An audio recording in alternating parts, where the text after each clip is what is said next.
اب جو چار ہیں وہ ایک مزاج کی ہیں، اور یہ چاروں اب شروع جو ہو رہی ہیں وہ الف لام میم سے ہو رہی ہیں۔ ان میں سب سے پہلی سورۃ العنکبوت، بسم اللہ الرحمن الرحیم، الف لام میم، احسب الناس ان یترکوا ان یقولوا آمنا وهم لا یفتنون، صدق اللہ العظیم۔ یہ صورت مبارکہ اچھی طرح نوٹ کر لیجئے کہ تقریباً تعین کے ساتھ ہم کہہ سکتے ہیں کہ یہ سن 5 نبوی میں نازل ہوئی ہے، اور صورت اس وقت یہ ہو چکی تھی مکے کے اندر کہ مسلمانوں کو ہر طرح سے ستایا جا رہا تھا۔ 3 سال تک تو یہ ہوا ہے، حضور نے جب اپنی دعوت کا آغاز کیا تو پہلے 3 سال تو یہ ہے کہ کوئی زیادہ الارم محسوس نہیں کیا، خطرہ محسوس نہیں کیا مکے والوں نے، بلکہ انہوں نے کوشش یہ کی کہ چٹکیوں میں اڑا دیں، استہزاء ہے، تمسخر ہے، شاعر ہے، شاعر ہے، یہ ہے وہ ہے، جو بھی کہہ کر کہ جیسے کہ ول جو ہوتی ہے کسی کی، اگر یہ ان کی جو ول ہے اس کو کل کر دیا جائے تو اگر یہ بددل ہو کر بیٹھ جائے محمد تو یہ سارا معاملہ خود ہی ختم ہو جائے گا۔ جو داعی ہے، جو لیڈر ہے، اگر اس کی جو قوت ارادی ہے اسے کسی طرح ختم کر دیا جائے تو استہزاء سے، تمسخر سے، یہ پرسیکیوشن جو تھی وربل تھی، زبانی۔ لیکن جب انہوں نے دیکھا کہ یہ دعوت تو بڑھ رہی ہے، اور سب سے بڑھ کر یہ ہے کہ ہمارے غلاموں کے طبقے میں سے لوگ ان کے پاس آ گئے ہیں اور ایمان لے آئے ہیں، اور ہمارے نوجوان ان کے گرویدہ ہو گئے ہیں، ہمارے نوجوان ان کے پر ایمان لے آئے ہیں، اور اونچے گھرانوں کے نوجوان، مصعب بن عمیر آ گیا ہے، اور عثمان ابن عفان آ گیا ہے رضی اللہ تعالیٰ عنہما، اور فلاں آ گئے ہیں، سعد ابن ابی وقاص آ گیا، وہ بھی نوجوان تھے، یہ جو اس طرح کے اونچے گھرانوں کے لوگ آ گئے ہیں۔ تب انہوں نے پھر فیصلہ کیا کہ اب ان کو سزا دی جائے، انہیں مارا جائے، انہیں گھروں میں بند رکھا جائے، اور خاص طور پر جو غلام تھے بیچارے، جن کے کوئی وہاں حقوق تھے ہی نہیں۔ غلام تو اپنے آقا کی ملکیت ہوتا تھا، وہ اگر آقا اپنے غلام کو قتل بھی کر دے تو اس پر کوئی جرم نہیں، اس لیے کہ ایسے ہی ہے جیسے کہ آپ کی بکری تھی، جب تک آپ نے چاہا گھر میں اپنے باندھے رکھا، اس کا دودھ پیا، جب آپ نے چاہا اس کو ذبح کیا اور گوشت کھا لیا، تو اس میں آپ کو کون پوچھے گا کہ یہ بکری کیوں ذبح کی تم نے؟ بھائی بکری میری ملکیت تھی۔ اسی طریقے سے غلام کو تو جو چاہے وہ کر سکتے تھے، جس طرح چاہیں ستائیں، ماریں، ہلاک کر دیں، کوئی ان پر مقدمہ قائم نہیں ہو سکتا، ایسا اس لیے کہ وہ اس کی ملکیت تھے۔ تو سب سے زیادہ شدید معاملہ جو ہوا ہے وہ غلاموں کے ساتھ ہوا، حضرت بلال رضی اللہ تعالیٰ عنہ، حضرت ابو فقیر رضی اللہ تعالیٰ عنہ۔ پھر یہ کہ کچھ اور لوگ وہاں پر ایسے تھے جو حلیف کی حیثیت سے رہتے تھے، وہ قرشی نہیں تھے، غلام بھی نہیں تھے لیکن قرشی بھی نہیں تھے، لیکن یہ کہ مکے میں ان کا قیام تھا کسی قرشی کے امان، اس سے امان لے کر، اس کے حلیف کی حیثیت سے۔ جیسے یہ آئے تھے یاسر رضی اللہ تعالیٰ عنہ، یہ یمن سے آئے تھے، بلکہ ان کے بارے میں یہ معلوم ہوتا ہے کہ انہیں خواب آیا تھا کہ آخری نبی کے ظہور کا وقت ہے، کیونکہ یمن میں عیسائی تھے اور وہاں چرچا موجود تھا ان چیزوں کا۔ اس حوالے سے ان کے علم میں جب یہ بات آئی اور انہیں اندازہ ہوا کہ اس علاقے میں نبی کا ظہور ہونا ہے تو وہ یہاں آ گئے، اور ابو جہل کا ایک چچا تھا، وہ شریف انسان تھا، اس کا حلیف بن کر اور اس کی زیر کفالت انہوں نے مکے میں رہنا شروع کر دیا، اور اسی کی یہ لوڈی تھی حضرت سمیہ رضی اللہ تعالی عنہا، تو جو آقا تھا ابو جہل کا چچا، اس کی اجازت سے حضرت سمیہ سے نکاح کر لیا، اور اللہ نے ان کو بیٹا دیا جس کا نام عمار ہے۔ تو عمار اور ان کے والد یاسر اور والدہ عمار کی اور یاسر کی اہلیہ یہ سمیہ، یہ 3 کا خاندان تھا۔ وہ جو چچا تھا ابو جہل کا، اس کا انتقال ہو گیا، اب گویا کہ اس خاندان کی سربراہی ابو جہل کے ہاتھ میں ہے، تو اس نے ان 3 پر جو بھی تشدد کیا ہے سب سے زیادہ، 2 کو تو ٹارچر کے ذریعے سے، اور ٹارچر کے پھر آخری نتیجے میں ان کو دونوں کو شہید کر دیا، حضرت یاسر کو بھی اور حضرت سمیہ کو بھی رضی اللہ تعالیٰ عنہما۔ اور عمار نے بمشکل جو ہے جان بچائی، اپنے ایک کلمہ کفر کہہ کر پھر انہوں نے جان بچا لی، اور پھر اس پر پچھتائے بھی بہت کہ یہ میں نے کلمہ کفر کیوں کہا، لیکن قرآن مجید میں یہ بات واضح کر دی گئی کہ صرف جان بچانے کے لیے کلمہ کفر انسان کہہ دے اور اس کا دل جو ہے وہ مطمئن ہو ایمان کے اوپر، تو اللہ تعالیٰ معاف فرمانے والا ہے۔ بہرحال یہ جو تشدد ہو رہا تھا شدید، انہی میں سے ایک ہے خباب بن الارت رضی اللہ تعالیٰ عنہ، یہ لوہار کا کام کرتے تھے، یہ جو اونچے گھرانے کے آدمی نہیں تھے، ان کے ساتھ بھی پھر جو کچھ کیا گیا ہے، ان کے ساتھ وہ واقعہ پیش آیا کہ دہتے ہوئے انگارے جو ہیں وہ زمین کے اوپر بچھائے گئے، انہیں بلایا گیا، اتارو اپنا کرتا اتار دیا، اب لیٹ جاؤ ان کے اوپر، ننگی پیٹھ کے بل وہ دہتے ہوئے انگاروں پر لٹا دیے گئے۔ پھر یہ کہ اسی انگاروں سے ان کی کھال جو ہے وہ جلی اور پیٹھ کی چربی پگھلی، اس سے وہ انگارے جو ہیں وہ ٹھنڈے ہوئے۔ تو یہ صورتحال تھا۔ تو وہ حضرت عمار جو ہے خباب بن الارت رضی اللہ عنہ، وہ راوی ہیں کہ جب ہم پر یہ شدت اتنی ایسی ہو گئی کہ ناقابل برداشت ہو گئی، تو ہم پھر حضور کی خدمت میں حاضر ہوئے، اور حضور اس وقت جو ہے خانہ کعبہ کے ایک دیوار کے سائے میں، ذرا کہ ایک طرف کو سایہ تھا، تو آپ نے اپنی ایک چادر جو ہے اس کا تکیہ بنایا ہوا تھا اور آپ استراحت فرما رہے تھے۔ تو ہم گئے، ہم نے کہا کہ اے اللہ کے رسول کیا آپ ہمارے لیے دعا نہیں کرتے، ہمارے لیے اللہ کو نہیں پکارتے؟ ہمارے لیے اب یہ چیزیں ناقابل برداشت ہو رہی ہیں، کب تک ہم جھیلیں گے، کب تک برداشت کریں گے؟ لیکن یہ کہ وہ کہتے ہیں کہ حضور کو یہ ناگوار گزرا، آپ اٹھ کر بیٹھ گئے اور آپ نے فرمایا خدا کی قسم تم جلدی مچا رہے ہو، ابھی تو تم پر وہ چیزیں آئی ہی نہیں ہیں جو تم سے پہلوں پر آئی تھیں۔ ان کے ساتھ تو یہ بھی ہوتا تھا کہ ایک شخص کو لا کر آدھا زمین میں گاڑ دیتے تھے اور باقی جسم جو آدھا اس کا ہوتا تھا زمین سے باہر تو سر کے اوپر آرا رکھ کر چیرنا شروع کر دیتے تھے اور پورے جسم کو دو حصوں میں بانٹ دیتے تھے، یہ بھی ہوتا تھا۔ زندہ آگ میں جلا دیتے تھے، یہ بھی ہوتا تھا۔ تو تم جلدی کر رہے ہو، خدا کی قسم وہ دن تو آئے گا کہ ایک سوار صنع سے حضر الموت تک جائے گا، اس سے سوائے اللہ کی کسی کا خوف نہیں ہوگا، لیکن بہرحال تمہیں صبر کرنا ہوگا۔ وہ انداز ہے اس رکوع کا۔ یہ جو پہلا رکوع ہے سورہ عنکبوت کا، یہ گویا کہ ایک تحریک اور ایک دعوت، اور انقلابی تحریک ہو، انقلابی دعوت ہو، اس میں جو آزمائشیں آتی ہیں، تکلیفیں آتی ہیں، مصائب آتے ہیں، ظاہر بات ہے لوگوں کو قربانیاں دینی پڑیں گی تبھی کوئی کام ہوگا، بغیر اس سے تو نہیں ہوتا۔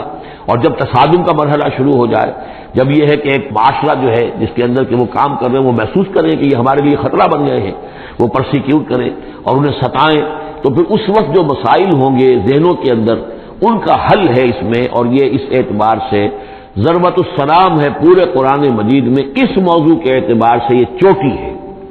جیسے کہ میں نے آپ کو حدیث سنائی لکل شیء ضربۃ یا کل شیء سلام، ہر شے کی ایک چوٹی ہوتی ہے، وسلام القرآن سورۃ البقرہ، قرآن کی بحیثیت مجموعی چوٹی وہ تو سورہ بقرہ ہے، لیکن یہ کہ قرآن حکیم میں مختلف جو مضامین کے اعتبار سے میں نوٹ کراتا آیا ہوں کہ اس موضوع پر یہ آیت یہ گویا کہ ذروۂ سلام ہے، یہ رکوع جو ہے یہ اس موضوع پر ذروۂ سلام ہے قرآن مجید کا، اس کا کلائمیکس ہے، اس کی چوٹی ہے۔ الف لام میم احسب الناس ان یترکوا ان یقولوا آمنا وهم لا یفتنون، کیا لوگوں نے یہ سمجھا تھا کہ وہ چھوڑ دیے جائیں گے صرف یہ کہنے سے کہ ہم ایمان لے آئے اور انہیں آزمایا نہ جائے گا؟ اب دیکھ رہے ہیں اب وہی تیکھا انداز ہے، اظہار ناراضگی ہے، اظہار خفگی ہے، اس لیے کہ تم سے پہلے جو کچھ ہوا ہے۔ اب یہ 3 آیتیں میں آپ کو نوٹ کرا چکا ہوں، سورہ بقرہ کی آیت نمبر 214، ام حسبتم ان تدخلوا الجنة ولما يأتكم مثل الذين خلوا من قبلكم مستهم البأساء والضراء وزلزلوا حتى يقول الرسول والذين آمنوا معه متى نصر الله ألا إن نصر الله قريب، یہ آیت ہم پڑھ چکے ہیں۔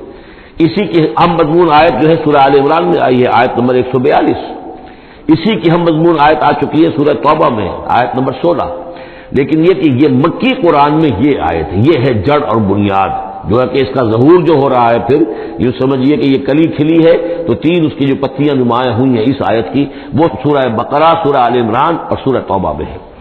حسب الناس، اور ناس کہا ہے، یہ بھی نہیں کہ اہل ایمان کو یہ غلط فہمی ہو گئی تھی، یہ بھی ایک طرح سے عتاب کا انداز ہے، اللہ تعالیٰ ناراضگی کا اظہار کر رہے ہیں، تم جلدی مچا رہے ہو۔ احسب الناس ان یترکوا ان یقولوا آمنا وهم لا یفتنون، کیا لوگوں نے یہ سمجھا تھا کہ وہ یہ کہنے سے جنت میں داخل ہو جائیں گے، چھوڑ دیے جائیں گے کہ ہم ایمان لے آئے، انہیں آزمایا نہ جائے گا؟ وَلَقَدْ فَتَنَّا الَّذِينَ مِن قَبْلِهِمْ، ہم نے تو جو بھی ان سے پہلے تھے ان کو بھی آزمایا ہے، ہر ایک کو آزمایا، آزمائش کے بغیر ہم نہیں کسی کے ایمان کو تسلیم کرتے۔ فَلَيَعْلَمَنَّ اللَّهُ الَّذِينَ صَدَقُوا وَلَيَعْلَمَنَّ الْكَاذِبِينَ، تو اللہ تعالیٰ تو ظاہر کر کے رہے گا، لفظی ترجمہ تو ہوگا اللہ جان کر رہے گا، لیکن اللہ تعالیٰ کا علم تو قدیم ہے، جو کچھ ان کے دلوں میں اللہ جانتا ہے، لیکن اللہ ظاہر کر دے گا کہ کون کتنے پانی میں ہے، کون منافق ہے، کون ضعیف الایمان ہے، کون قوی الایمان ہے، کون صادق الایمان ہے، کون جو ہے جھوٹ موٹ کا مومن بنا ہوا ہے، کون وہ دودھ پینے والا مجنو ہے اور کون واقعتاً جانشار مجنو ہے، یہ سب کچھ پتہ چلتا ہے آزمائشوں سے۔ اور ہم نے تو آزمایا ہے ان کو بھی جو ان سے پہلے تھے، تو لازماً اللہ واضح کر کے رہے گا، مبرہن کر دے گا ان کو بھی کہ جو سچے ہیں، اور وہ یقیناً واضح کر دے گا، نمایاں کر دے گا ان کو بھی جو جھوٹے ہیں۔ اب اس کے ساتھ ہی دیکھیے اس میں جو عجیب آپ کو بات ملے گی اس رکوع میں، یہ 2 آیتیں آئی ہیں، کیونکہ ایک آیت تو حروف مقطعات پر تھی، یہ 2 آیتیں آئی ہیں، اس میں تو ایک طرح کی ڈانٹ پڑ گئی ہے صحابہ کرام کے اوپر جنہوں نے ذرا سا بھی شکوہ کیا تھا، لیکن اب 2 آیتوں میں اس کی دلجوئی ہے ان کی، یعنی یہ کہ ایک طرف ترغیب ہے تو ترغیب بھی ہے، جیسے کوئی شفیق استاد ہوتا ہے کبھی کسی وقت ڈانٹتا بھی ہے، کوئی گھرکی بھی دیتا ہے، کوئی جھڑکی بھی دیتا ہے، کسی وقت مارتا بھی ہے، سزا بھی دیتا ہے، پھر لیکن کسی وقت پھر یہ کہ حوصلہ افزائی بھی کرتا ہے، تھپکی بھی دیتا ہے، پیٹھ پر ہاتھ رکھتا ہے، تو اس طریقے سے یہ اللہ تعالیٰ کا معاملہ اپنے بندوں کے ساتھ اسی طرح ہے، جیسے کہ حدیث میں آیا خلق و عیال اللہ، مخلوق جو ہے اللہ تعالیٰ کے لیے اس کے کنبے کی حیثیت رکھتی ہے۔ تو 2 آیتیں جو آئی ہیں وہ تو گویا کہ ایک طرح سے سرزنش کی اور اظہار ناراضگی، اظہار خفگی۔ اب 2 آیتیں دیکھیے، ام حسب الذین یعملون السیئات ان یسبقونا، کیا سمجھا ہے، گمان کیا ان لوگوں نے جو یہ برے کام کر رہے ہیں. یہ اشارہ ہے ابو جہل جو مار رہا ہے، حضرت یاسر کو مار رہا ہے، حضرت سمیہ کو مار رہا ہے، ٹارچر کر رہا ہے، یا جو بھی امیہ ابن خلف ہے جو حضرت بلال کے ساتھ وہ سختیاں کر رہا ہے، گلے میں رسی ڈال کر، اور جو جانوروں کی لاشیں ہوتی ہیں ان کے طریقے سے گھسیٹا جا رہا ہے مکے کی گلیوں کے اندر، اور بڑی تپتی ہوئی گلیاں ہیں اور اوپر سورج آگ برسا رہا ہے، اور سیدھا لٹا دیا گیا ہے انہیں ننگے پیٹھ، اور پھر اوپر ایک بھاری پتھر بھی رکھ دیا گیا. لوگ یہ حرکتیں کر رہے ہیں، کیا ان کا یہ گمان ہے کہ وہ ہماری پکڑ سے بچ جائیں گے؟ اب یہ بات ان کی طرف آئی تو گویا کہ اہل ایمان کے لیے ایک دل جوئی اور تشفی، ان کے زخموں پر مرہم رکھا جا رہا ہے. یہ نہ سمجھو کہ یہ بچے رہیں گے، ایک وقت آئے گا. چنانچہ خود حضرت بلال رضی اللہ تعالیٰ عنہ نے غزوہ بدر میں امیہ ابن خلف جو ان کا آقا تھا اسے قتل کیا ہے. حالانکہ حضرت عبد الرحمن ابن عوف نے کوشش کی، اس کے ساتھ کچھ ان کے تعلقات تھے پرانے، اس کی بنا پر اس کو بچانے کی کوشش کی کہ تاکہ اسے قید کر لیں، قتل نہ ہونے دیں، قیدی ہو جائے تاکہ پھر یہ کہ فدیہ دے کر چھوٹ سکے. لیکن حضرت بلال کو جو غصہ تھا اس پر، تو پورا غصہ انہوں نے اس وقت اتارا ہے. اور یہی بات میں کہا کرتا ہوں کہ جو مکے میں 12 برس کہا گیا کہ ذرا اپنے ہاتھ روکے رکھو، تو نالا ہے بلبل شوریدہ تیرا خام ابھی، اپنے سینے میں اسے اور ذرا تھام ابھی، ایک وقت آئے گا کہ تمہارے ہاتھ کھول دیے جائیں گے. اور وہ ہم سورہ حج میں پڑھ چکے ہیں، اذن للذین یقاتلون بانہم ظلموا، اب تک تمہارے ہاتھ ہم نے باندھے رکھے ہوئے تھے اور اب تمہارے ہاتھ کھولے جا رہے ہیں. ام حسب الذین یعملون السیئات ان یسبقونا ساء ما یحکمون، کیا یہ سمجھتے ہیں ابو جہل اور یہ امیہ ابن خلف اور اسی کے قبیل کے اور لوگ کہ جو یہ حرکتیں کر رہے ہیں ہم نے انہیں چھوٹ دی ہوئی ہے اس وقت ہمارے ان اہل ایمان بندوں پر، جو چاہیں یہ کر لیں، ہمیں کچھ دیر کے لیے ہم نے ان کو آزادی دے رکھی ہے، لیکن بالآخر پکڑیں گے انہیں تو ان بطش ربک لشدید، وہ پکڑ بھی بڑی سخت ہوگی. دوسری آیت جو ہے مزید ان کی دلجوئی کے لیے، من کان یرجو لقاء اللہ فإن اجل اللہ لآت، جو کوئی بھی اللہ سے ملاقات کا امیدوار ہے اسے یقین رکھنا چاہیے کہ اللہ کی ملاقات کا وہ معین وقت آ کر رہے گا. یعنی اے بلال اور اے ابو فقیہ اور اے خباب، تمہیں کہیں یہ گمان نہ ہو، شیطان یہ وسوسہ نہ کہیں تمہارے دلوں میں ڈالے اور تمہیں پریشان کرے کہ پتہ نہیں آخرت ہونی بھی ہے کہ نہیں ہونی ہے. جیسا کہ میں نے عرض کیا تھا کہ دنیا نقد ہے، آخرت ادھار ہے. اب آپ نے جان مال تو ساری یہاں دینی ہے، دنیا میں دینی ہے، جنت ملے گی آخرت میں. تو جو شیطان وسوسہ اندازی کرتا ہے نو نقد نہ تیرا ادھار، یہ ادھار کی دنیا جو معاملہ ہے، سودا ادھار کی جنت ہے یہ، اور تم دنیا کے اندر اپنا سب کچھ لٹا رہے ہو، تو ایسا نہ ہو. تمہیں یقین رکھنا چاہیے کہ وہ وقت آ کر رہے گا اور اللہ تعالیٰ تمہاری ان تمام ایثار اور قربانی کی جو تم دے رہے ہو اس کے دین کے لیے، اس کی توحید کے لیے، اس کا بھرپور تمہیں صلہ دے گا. وہ هو السمیع العلیم، وہ سب کچھ سننے والا ہے اور سب کچھ جاننے والا ہے، اس کی نگاہ سے کوئی چیز پوشیدہ نہیں ہے. ومن جاہد فانما یجاہد النفس، اب پھر ایک ذرا تھوڑے سے سرزنش کی آیت بھی آ گئی. دو آئی تھی سرزنش کے انداز میں، دو دلجوئی کے انداز میں، اب پھر ایک پھر سرزنش کا انداز ہے. وہ کیا ہے؟ ومن جاہد فانما یجاہد لنفسہ. دیکھو اگر تم کوئی قربانیاں دے رہے ہو، تکلیف اٹھا رہے ہو، ایثار کر رہے ہو، تو جو بھی جہاد کر رہا ہے وہ اپنے لیے کر رہا ہے، وہ ہمارے اوپر احسان نہ سمجھے. اللہ تعالیٰ کی شان اس سے بہت اونچی ہے. یہ ہم سورہ حجرات میں جا کر پڑھیں گے، یمنون علیک ان اسلموا قل لا تمنوا علی اسلامکم بل اللہ یمن علیکم ان ہداکم للایمان. تم اگر اللہ کے لیے، اللہ کے دین کے لیے کچھ کرتے ہو تو نہ احسان سمجھو اللہ پر اور نہ احسان سمجھو اللہ کے رسول پر. اللہ کا احسان ہے کہ اس نے تمہیں قبول کر لیا ہے اور تمہیں یہ ساری کام کرنے کی توفیق وہ دے رہا ہے، یہ احسان مانو. منت بنے کی خدمت سلطان ہمی کنی، اس کا احسان نہ دھرو بادشاہ پر کہ تم خدمت کر رہے ہو بادشاہ کی. منت شناس وضو کہ بخدمت بداشتک، اس کا احسان مانو کہ اس نے تمہیں خدمت کا موقع دیا ہے. تو اللہ تعالیٰ کا احسان مانو اور یہ نہ سمجھو کہ تم اللہ پر کوئی احسان کر رہے ہو. ومن جاہد فانما یجاہد لنفسہ. اب دیکھ رہے ہیں کہ کس قدر متعلق یہ چیزیں ہیں، انسانی احساسات ہوتے ہیں، اس طرح کے خیالات آتے ہیں. ان اللہ لغنی عن العالمین، اللہ تعالیٰ تو تمام جہانوں سے غنی ہے، اسے کسی کی احتیاج نہیں ہے. والذین آمنوا وعملوا الصالحات، اب ایک آیت آ رہی ہے پھر دلجوئی والی.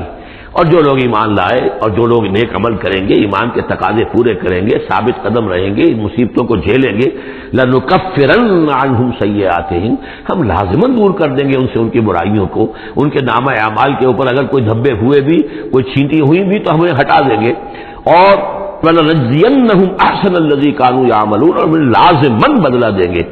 اس رکوع میں آپ دیکھ رہے ہیں کہ یہ جو لام مفتوح شروع میں اور پھر نون مشدد جو ہے وہ کس قدر تکرار کے ساتھ آ رہا ہے. فَلَيَعْلَمَنَّ اللَّهُ الَّذِينَ صَدَقُوا وَلَيَعْلَمَنَّ الْكَاذِبِينَ. آیت نمبر 3 کے اندر بھی 2 مرتبہ وہ صیغہ آیا. اب یہاں جو آیا لَنُكَفِّرَنَّ عَنْهُمْ سَيِّئَاتِهِمْ، ہم لازماً ان سے ان کی برائیوں کو دور کر دیں گے، وَلَنَجْزِيَنَّهُمْ أَحْسَنَ الَّذِي كَانُوا يَعْمَلُونَ، اور یقیناً بدلہ دیں گے انہیں بہت عمدہ ان کے اعمال کا۔ وَوَصَّيْنَا الْإِنسَانَ بِوَالِدَيْهِ، اب ایک مسئلہ اور تھا عملی، جو لوگ ایمان لائے تھے نوجوان تھے، جو ان میں سے نوجوان تھے، اب ان کے لیے مسئلہ یہ ہو گیا کہ والدین کہہ رہے ہمارے حقوق ہیں تمہارے اوپر، ہم نے تمہیں پالا پوسا ہے، لہذا ہمارا حکم مانو، ہم کہتے ہیں کہ محمد سے تم اپنا تعلق توڑ لو، چھوڑو اس کو، دین کو، کیوں اس میں لگے ہوئے ہو؟ آخر تم ہماری اولاد ہو، ہم نے تمہیں پالا، خاص طور پہ ماں حضرت سعد بن ابی وقاص کی والدہ، والد تو فوت ہو چکے تھے لیکن والدہ جو ہے اس نے بڑے ناز و نام میں پالا تھا، اب اس کے بعد مرن برت رکھ لیا اس عورت نے، ماں جو تھی حضرت سعد بن ابی وقاص کی، اگر سعد اپنے باپ کے دین میں واپس نہیں آتا تو میں اپنے آپ کو ہلاک کر دوں گی، مر جاؤں گی، نہ کچھ کھاؤں گی نہ پیوں گی۔ اب دیکھیے اس نوجوان سلیم الفطرت نوجوان جو ایمان لایا ہے محمد صلی اللہ علیہ وسلم، بہرحال وہ ایک شریف انسان ہے، نوجوان ہے، ماں کی یہ حالت دیکھ رہا ہے تو کتنے بڑے امتحان سے دوچار ہو گیا۔ تو مسئلہ پیدا ہوا کہ معاملات میں کیا کیا جائے۔ ایک والدین کے جو احسانات ہیں وہ اپنی جگہ ہیں، والدین کا کے ساتھ حسن سلوک خود قرآن مجید میں 4 جگہ میں نوٹ کر آیا ہوں، اللہ کے حق کے فوراً بعد والدین کا حق ہے۔ تو اب عملی سوال یہ ہے کہ جہاں یہ دونوں حق ٹکرا جائیں، والدین جو ہے شرک کا حکم دے رہے ہیں، والدین دین کے خلاف حکم دے رہے ہیں، تو کیا کریں؟ فرمایا وَوَصَّيْنَا الْإِنسَانَ بِوَالِدَيْهِ، ہم نے وصیت کی ہے انسان کو اس کے والدین کے بارے میں، حسن سلوک کی وصیت ہم نے کی ہے، بار بار کی ہے۔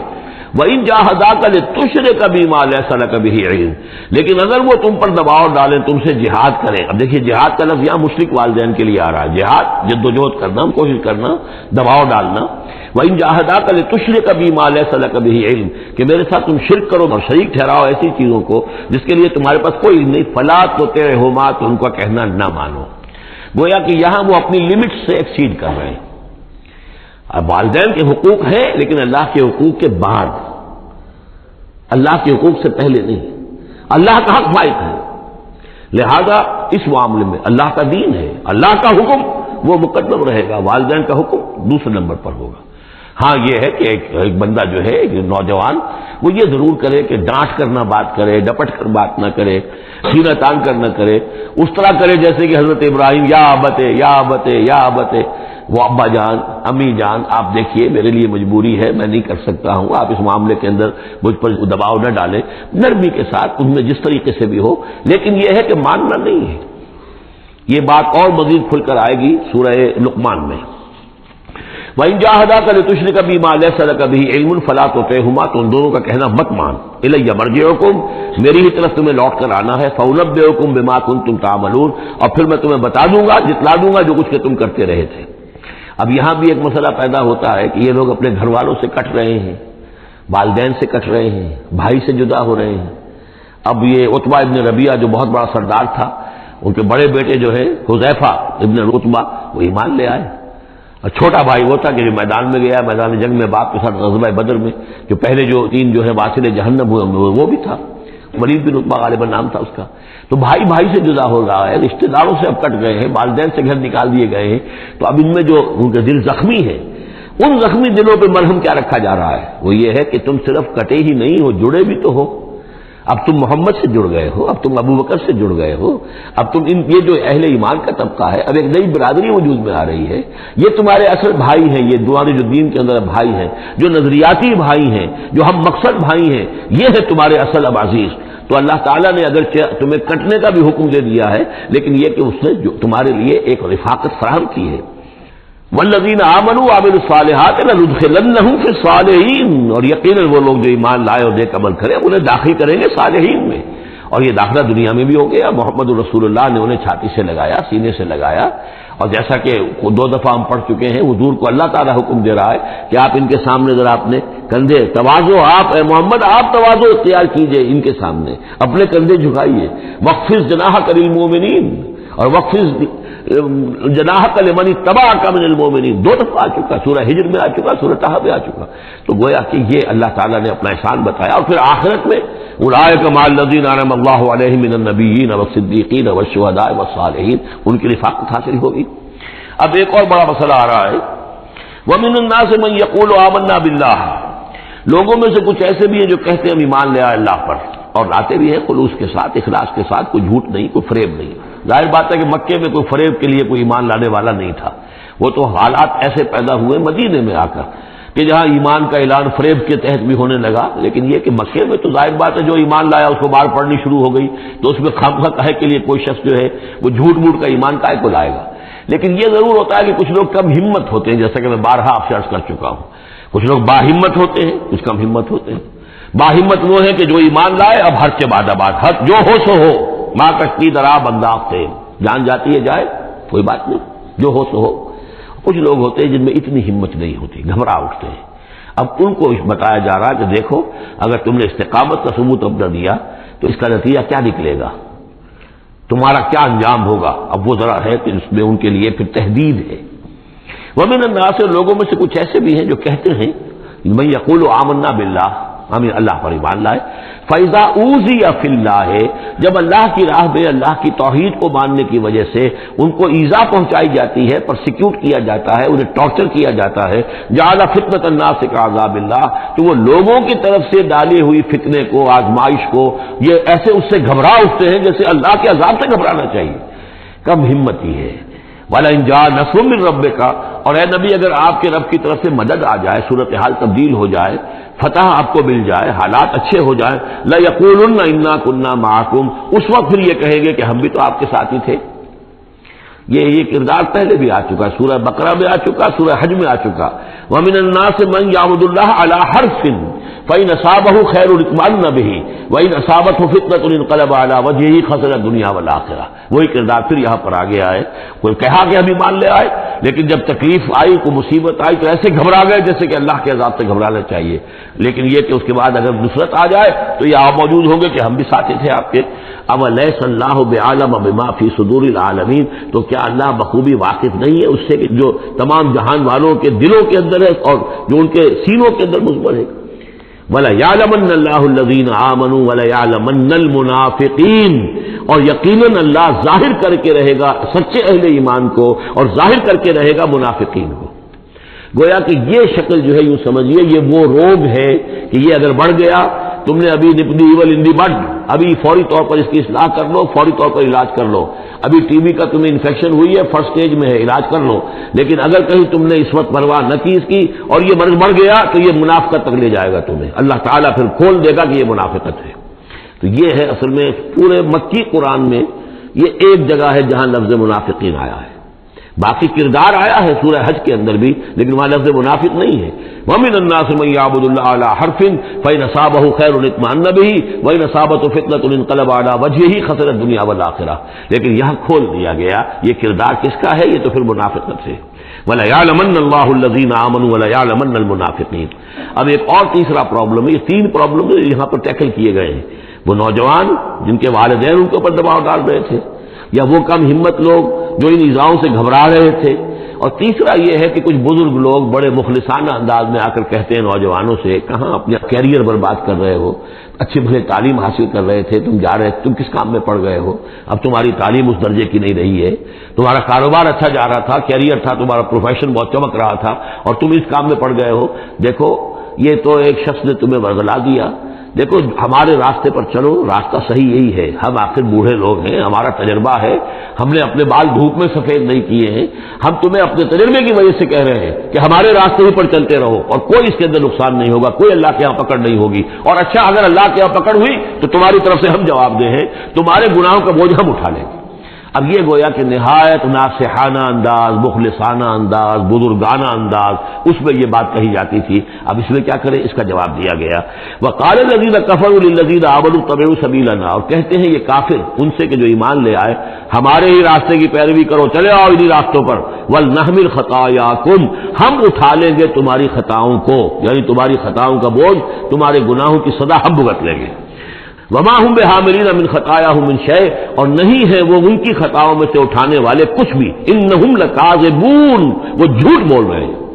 ولا يحملن اثقالهم واثقالا مع اثقالهم، البتہ وہ اٹھائیں گے لازماً، پھر دیکھیے وہ لَيَعْلَمَنَّ اللَّهُ الَّذِينَ آمَنُوا وَلَيَعْلَمَنَّ الْمُنَافِقِينَ، اور یہاں پھر وہ لفظ آیا ولا يحملن اثقالهم، وہ لازماً اٹھائیں گے اپنے بوجھ بھی، اور یہ جو گمراہ کرنے کی کوشش کر رہے ہیں اس کی وجہ سے اپنے بوجھوں میں اضافہ کر رہے ہیں، وہ مزید بوجھ ہوں گے، لیکن اے نوجوانوں اگر تم نے ان کی بات مان لی تو تمہارے بوجھ جو ہے وہ نہیں رہ سکیں گے، وہ تمہیں کو اٹھانے پڑیں گے۔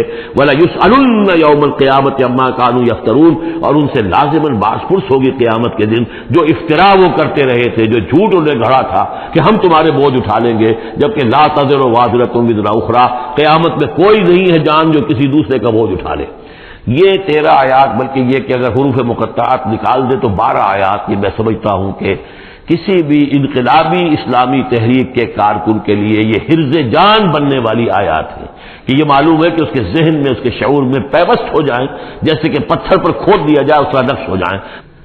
وَلَقَدْ أَرْسَلْنَا نُوحًا إِلَىٰ قَوْمِهِ فَلَبِثَ فِيهِمْ أَلْفَ سَنَةٍ إِلَّا 50 عَامًا فَأَخَذَهُمُ الطُّوفَانُ وَهُمْ ظَالِمُونَ صدق اللہ العظیم۔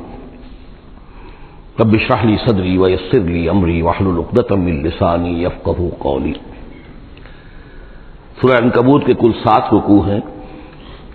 پہلا رکوع جیسا کہ میں عرض کر چکا ہوں کہ قرآن مجید کے اہم ترین مقامات میں سے ہے، خاص طور پر دعوت اور تحریک اور اللہ تعالیٰ کے دین کے غلبے کی جد و جہد میں جو مسائل درپیش ہوتے ہیں کارکنوں کو، اس دور میں جب کہ پرسیکیوشن ہو، ستایا جا رہا ہو، مشکلات آ رہی ہوں، قربانیاں دینی پڑیں، تو اس کے جتنے بھی مسائل پیدا ہوتے ہیں ان سب کا بہت ہی جامع جو بیان ہے اور رہنمائی ہے وہ اس رکوع میں آ چکی ہے۔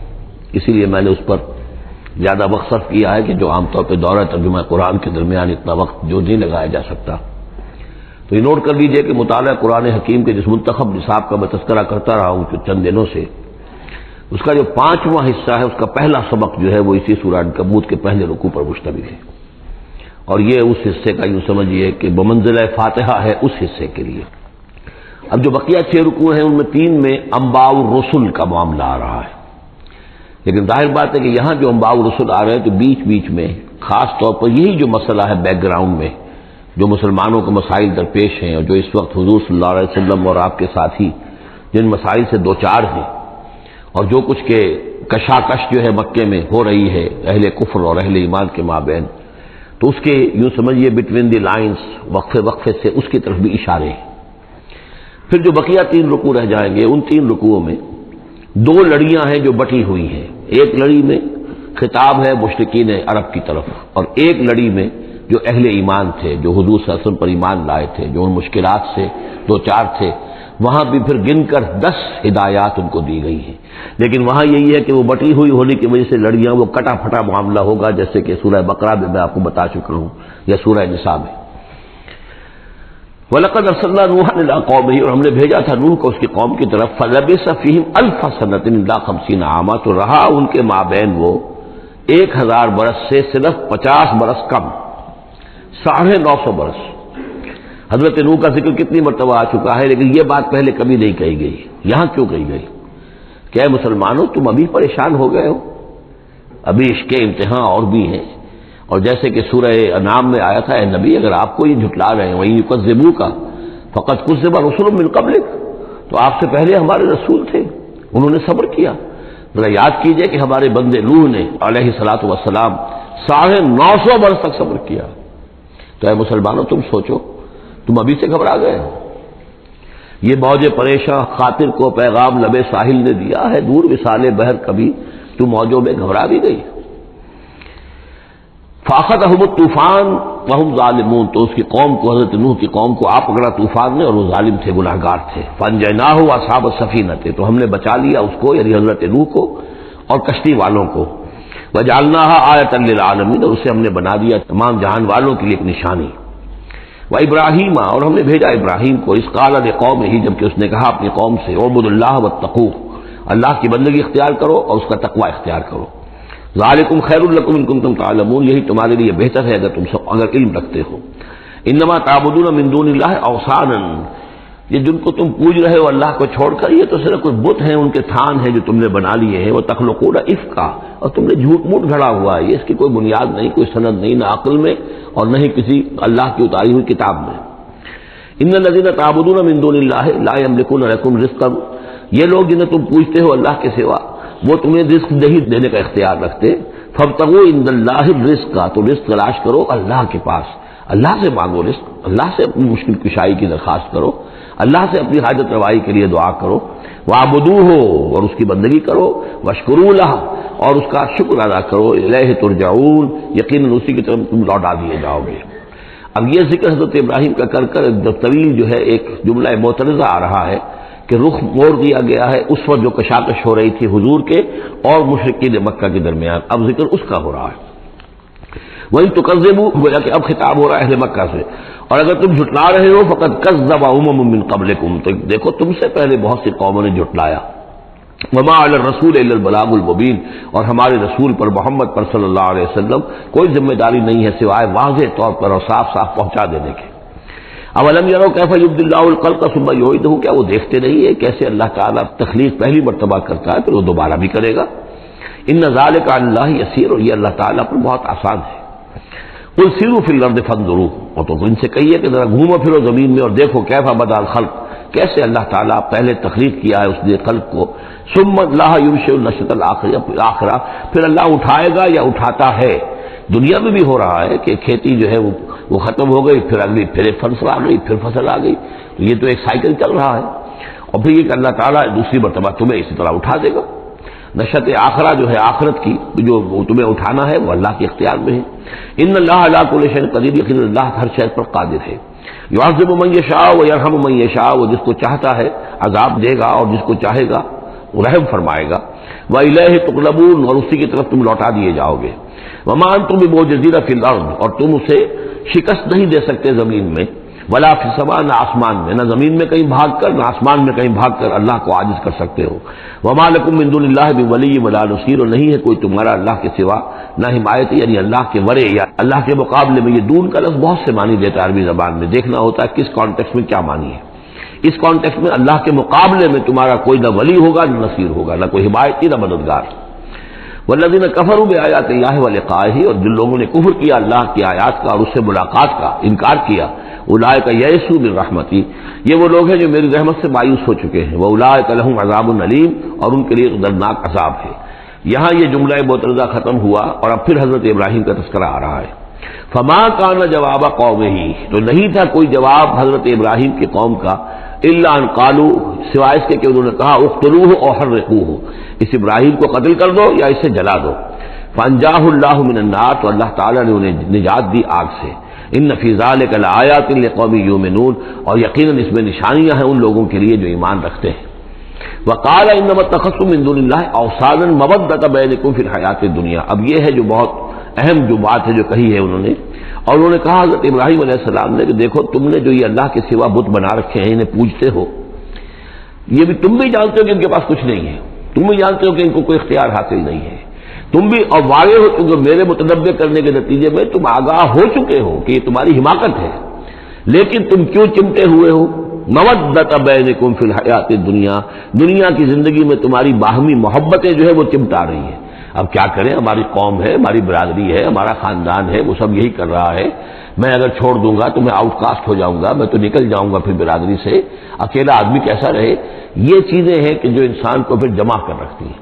جیسے عصبیت کا ذکر آیا تھا پچھلی صورت میں کہ اب عصبیت نہیں ہونی چاہیے، اسی طریقے سے یہ عصبیت ہی نہیں بلکہ یہ کہ جتنے بھی رشتہ داریاں ہیں، دوستیاں ہیں، کاروبار ہیں، یہ معاملہ جو ہے کہ حق تم پر منکشف ہو چکا ہے، تم جان چکے ہو کہ یہ صرف کوئی شے نہیں ہے یہ تم کر رہے تھے، تمہارے آباء و اجداد نے جو رسمیں ڈالی ہوئی ہیں، اور تمہیں میں نے متنبع کر دیا ہے، تم نے اپنے دیوں میں جھانک کر دیکھ لیا ہے، اپنے گریبان میں جھانک کر دیکھ لیا ہے، اور تم پر یہ بات منکشف ہو چکی ہے کہ جو میں کہہ رہا ہوں وہ ٹھیک ہے، پھر بھی تم جو چمٹے ہوئے ہو اپنے اس نظام کے ساتھ، تو اس کا سبب صرف ایک ہے، وقال انما اتخذتم من دون اللہ اوثانا مودۃ بینکم فی الحیات الدنیا، تمہاری باہمی محبتیں جو ہیں دنیا کی زندگی میں وہ تمہیں چمٹائے رہتی ہیں۔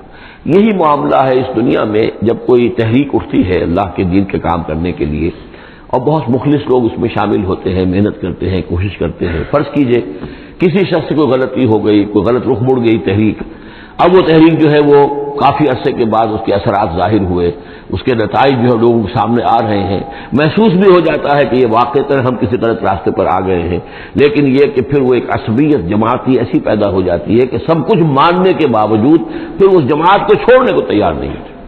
ہماری دوستیاں ہیں، ہماری رشتہ داریاں ہیں، ہمارے کاروباری تعلقات ہیں، یا یہ کہ کچھ لوگوں کے تو اپنے مفادات بھی اس میں شامل ہو جاتے ہیں، اس لیے کہ کچھ عرصے کے بعد ہر جماعت جو ہے وہ ایک فرقہ بن جاتی ہے.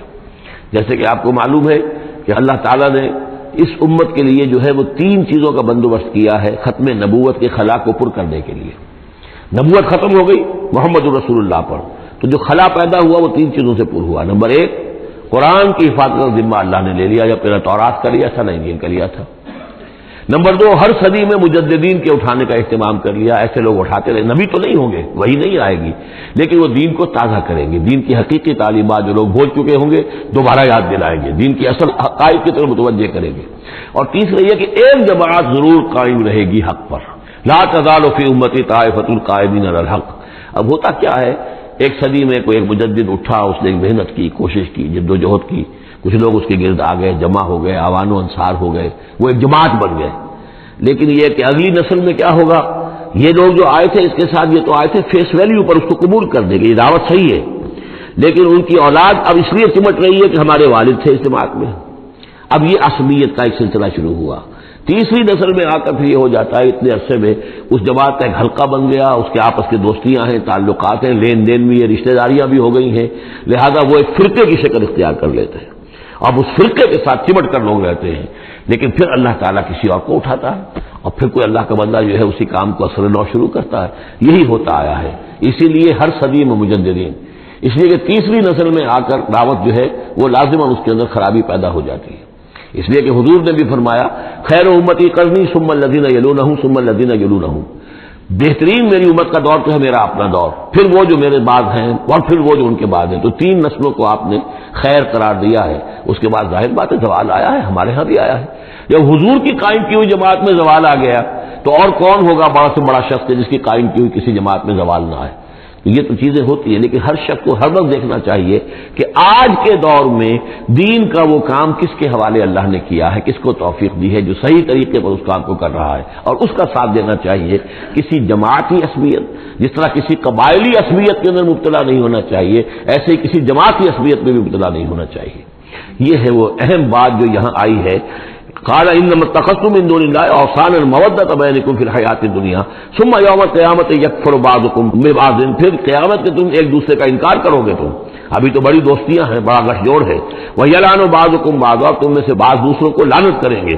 وَمَأْوَاكُمُ النَّارُ، اور تم سب کا ٹھکانہ ہوگی آگ. وَمَا لَكُم مِّن نَّاصِرِينَ، اور نہیں ہوگا کوئی تمہارے لیے مدد کرنے والے. فآمن لہ لوط، تو حضرت لوط ایمان لے آئے حضرت ابراہیم پر، وہ ان کے بھتیجے تھے. وقال انی مہاجر الی ربی، اور حضرت ابراہیم نے کہا میں اپنے رب کی طرف ہجرت کر رہا ہوں. وہ اپنا ملک چھوڑ کر چلے آئے شام کی طرف. قرآن مجید میں کہیں بھی پھر اس کے بعد یہ تذکرہ نہیں ملتا کہ ان کی قوم کا کیا حشر ہوا، پیچھے ان کو ہلاک کیا گیا، کیا ہوا واللہ عالم. انہ هو العزیز الحکیم، یقیناً اللہ تعالیٰ زبردست ہے، حکمت والا. ووهبنا له اسحاق و یعقوب، اور ہم نے اسے اسحاق جیسا بیٹا دیا، یعقوب جیسا پوتا دیا. وجعلنا فی ذریتہ النبوۃ والکتاب، اور پھر ہم نے اسی کی نسل میں، اسی کی اولاد میں نبوت اور کتاب رکھ دی. یہ نوٹ کر لیجئے کہ حضرت ابراہیم علیہ السلام کے بعد کوئی نبی، کوئی رسول اس دنیا میں ان کی نسل سے باہر نہیں آیا. لیکن یہ کہ ان کی نسل کہاں کہاں پھیلی ہے یہ ہم نہیں جانتے. حضرت ابراہیم کے بیٹے حضرت اسحاق، ان کی نسل کتنی تھی، کہاں کہاں گئی ہے. تورات نے تو محفوظ رکھا ہے صرف یعقوب کو، اس لیے کہ بنی اسرائیل کیونکہ یہ لوگ ہیں، اس اپنی نسلی وہ جو بات تھی اس کے حوالے سے حضرت یعقوب کے بارے میں تو ساری چیزیں موجود ہیں. حضرت اسحاق کی کوئی اور بیٹا بھی تھا کہ نہیں تھا؟ عیسو تھا مثلا، تو وہ عیسو کہاں ہے، اس کی اولاد کہاں گئی؟ اس طرح بنی قطورہ، کئی بیٹے تھے حضرت ابراہیم کے حضرت قطورہ سے، تو ان میں سے صرف ایک کا ہمیں تذکرہ ملتا ہے اور وہ ہے حضرت شعیب جس سے نسل میں آئے ہیں مدین کی اولاد. باقی کہاں گئے؟ تو اسی طریقے سے یہ در حقیقت یہ اولاد ابراہیم کہاں کہاں پھیلی ہے. جیسے کہ میرا گمان ہے کہ ہندوستان میں بھی آئی ہے.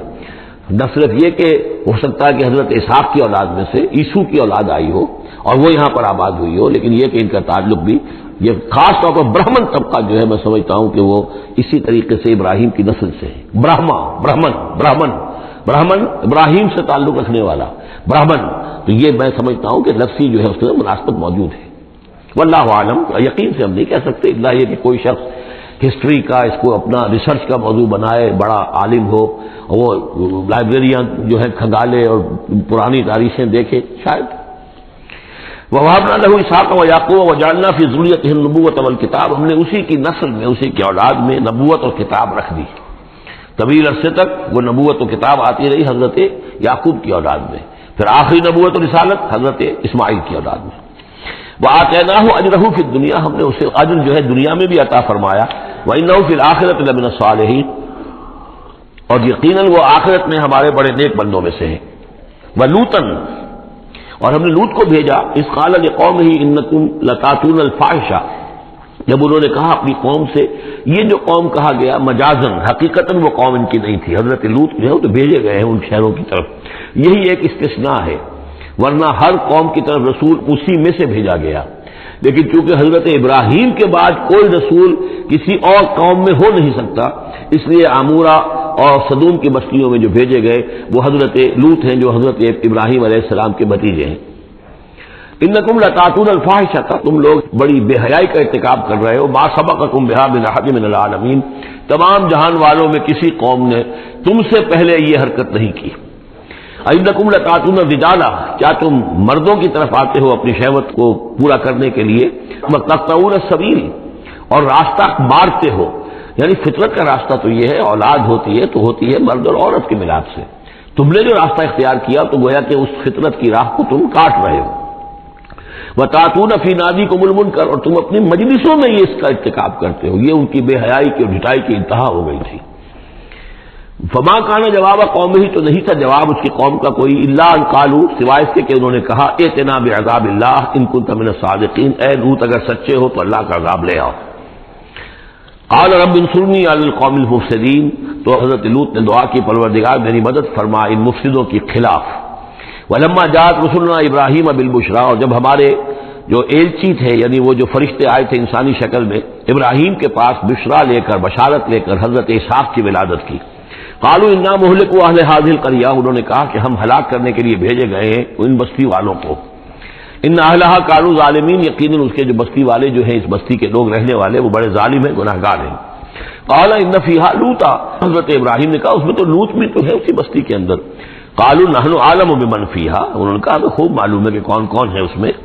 لننجینه اهله الا امراته، ہم اسے بچا لیں گے، نجات دیں گے اس کو بھی، اس کے گھر والوں کو بھی، سوائے اس کی بیوی کے. کانت من الغابرین، وہ ہوگی رہ جانے والوں میں.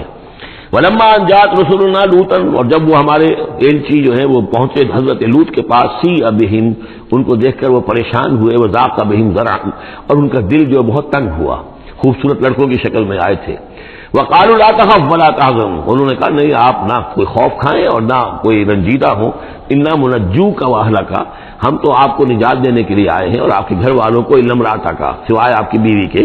کانت من الغابرین، وہ پیچھے رہنے والوں ہی میں ہے. انا منزلون علی اہل هذه القرية رجزا من السماء، ہم نازل کرنے والے ہیں اس بستی کے رہنے والوں پر ایک آفت، ایک عذاب آسمان سے، بما كانوا يفسقون، پر سبب اس فسق کے اور فجور کے اور گندگی کے جو وہ کر رہے تھے. وَلَقَدْ تَرَكْنَا مِنْهَا آیَةً بَيِّنَةً، اور ہم نے چھوڑ دیا اس میں سے، اس بستی میں سے کوئی نشانی جو ہے وہ اس وقت تک موجود ہوگی جب کہ قرآن نازل ہوا ہے. اسی لیے کہ قرآن کہتا ہے بار بار تم گزرتے ہو ان بستیوں کے کھنڈرات کے اوپر سے. بَيِّنَةً لِقَوْمٍ يَعْقِلُونَ، ان لوگوں کے لیے کہ جو عقل سے کام لے. وَإِلَىٰ مَدْيَنَ أَخَاهُمْ شُعَيْبًا، اور مدین کی طرف ہم نے بھیجا ان کے بھائی شعیب کو. فقال یا قوم اعبدوا اللہ، اور انہوں نے کہا کہ اے میری قوم کے لوگوں اللہ کی بندگی کرو. ورجو الیوم الآخرہ، اور دیکھو آخرت کے دن کی، قیامت کے دن کی انتظار میں رہو، امید میں رہو، وہ قیامت کا دن آ کر رہے گا. ولا تعثوا فی الارض مفسدین، اور زمین میں فساد مچاتے مت پھرو. فکذبوہ، تو انہوں نے اس کو جھٹلا دیا. فاخذتہم الرجفۃ، تو انہیں آ پکڑا ایک زلزلے نے. فاصبحوا فی دارہم جاثمین، تو وہ اپنے گھروں کے اندر پڑے رہ گئے اوندھے ہوئے. وعادا وثمود، اسی طرح عاد اور ثمود. وقد تبین لکم من مساکنہم، اور تمہیں معلوم ہے کہ ان کے مسکن کہاں تھے، تمہارے لیے واضح ہیں کہاں رہتے تھے یہ، کہاں آباد تھے.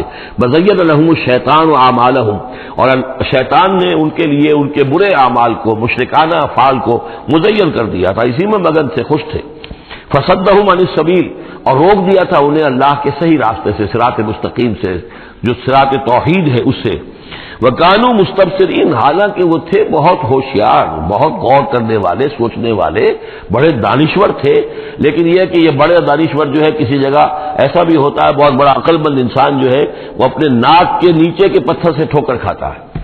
یہ اور اس کی سب سے بڑی مثال جو ہے وہ ہمارے آج کل کے سائنسدان ہیں، کتنی باریکیاں دیکھ رہے ہیں اس کائنات کی، سب کچھ دیکھ لیا، اللہ نظر نہیں آتا، کہاں سے کہاں دیکھ رہے ہیں، کتنی بڑی بڑی ٹیلیسکوپس ہیں اور کتنے ٹریلین وہ لائٹ ایئرز کے اوپر دریافت کر رہے ہیں کہ نیا ستارہ وجود میں آ گیا، سب کچھ ہو رہا ہے، لیکن یہ کہ ان تمام چیزوں کو دیکھنے کے باوجود ان کا دماغ اللہ کی طرف منتقل نہیں ہوتا۔ یہ ہے کہ ایک طرف سے اندھے ہیں، ایک آنکھ کھلی ہے، ایک آنکھ اندھی ہے، تو اگرچہ وہ بھی تھے بڑے ہوشیار مستبصرین، یعنی استبصار جو ہے یہ باب استفاد، دیکھنا بڑے غور سے دیکھا کرتے تھے، مشاہدہ کرتے تھے، آبزرو کرتے تھے، سب کچھ تھے، باقی سب کچھ نظر آیا انہیں، ڈھونڈنے والا ستاروں کی گزرگاہوں کا اپنے افکار کی دنیا میں سفر کر نہ سکا، وہ ساری جو ہے وہ ستاروں کی گزرگاہیں جو ہے ان کی تحقیق ہو رہی ہے، لیکن یہ کہ میں خود کون ہوں، کہاں سے آیا ہوں، کہاں جا رہا ہوں، میری زندگی کا مال کیا ہے، اس کا مقصد کیا ہے، بس پیدا ہونا، کھانا پینا، جانوروں کی طرح رہنا اور ختم ہو جانا، is that all? Is death the end of over existence? کیا موت پر ہمارے وجود کا خاتمہ ہو جائے گا؟ تو کیا زندگی ہوئی؟ عمر دراز مانگ کے لائے تھے 4 دن، 2 آرزو میں کٹ گئے، 2 انتظار میں، کتنا وقت تو گزر گیا، بچپن کے اندر ابھی فہم ہی نہیں تھا، لڑکپن ہے، اس کے بعد نوجوانی ہے، اس کے کچھ اپنے ہی اور جو ہے اس کی کیفیات ہوتی ہیں، جب ذرا ہوش اور شعور آیا ہے، ایک ذرا ہوش میں آنے کے خطا کار ہیں ہم، اور اس کے بعد پھر بڑھاپا آ گیا، اور اس کے بعد جو ہے کہلا یعلم من بعد علم شیئا، بس یہی زندگی ہے؟ یہ اشرف المخلوقات ہے؟